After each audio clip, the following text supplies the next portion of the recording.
छत्रपती संभाजीनगर शहरातील मयूर पार्क परिसरामध्ये असलेल्या वडाच्या झाडाजवळ 5 एकरमध्ये शिवमहापुराण कथेचं आयोजन करण्यात आलंय। त्याचे स्तंभपूजन कार्यक्रम रामगिरी महाराज यांच्या हस्ते आज संपन्न झालाय।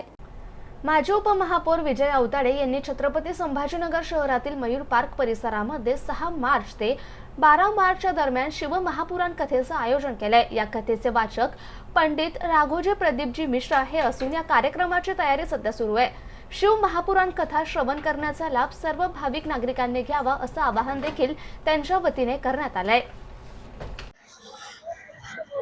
ओम शिवाय नमस्तुभ्यम।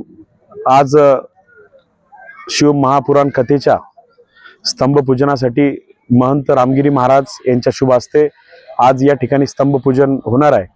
त्याचबरोबर आपल्या भारताचे माजी केंद्रीय मंत्री भागवतजी कराड साहेब, माजी केंद्रीय मंत्री रावसाहेबजी पाटील दानवे साहेब, त्याचप्रमाणे आपले खासदार सन्माननीय संदीपानजी भुमरे साहेब, आमदार महोदय, सगळ्यांच्या उपस्थितीमध्ये आजचा हा कार्यक्रम स्तंभपूजनाचा होणार आहे।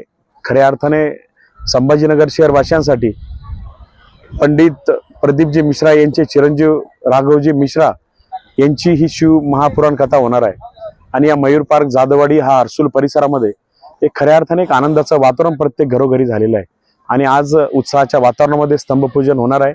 आणि सर्वच माझी नागरिकांना, सर्व भाविक भक्तांना विनंती आहे की 6 मार्च ते 12 मार्च ही एक भव्य दिव्य कथा ही आयोजित केलेली आहे आणि या कथेचा सर्वांनी लाभ घ्यावा। धन्यवाद।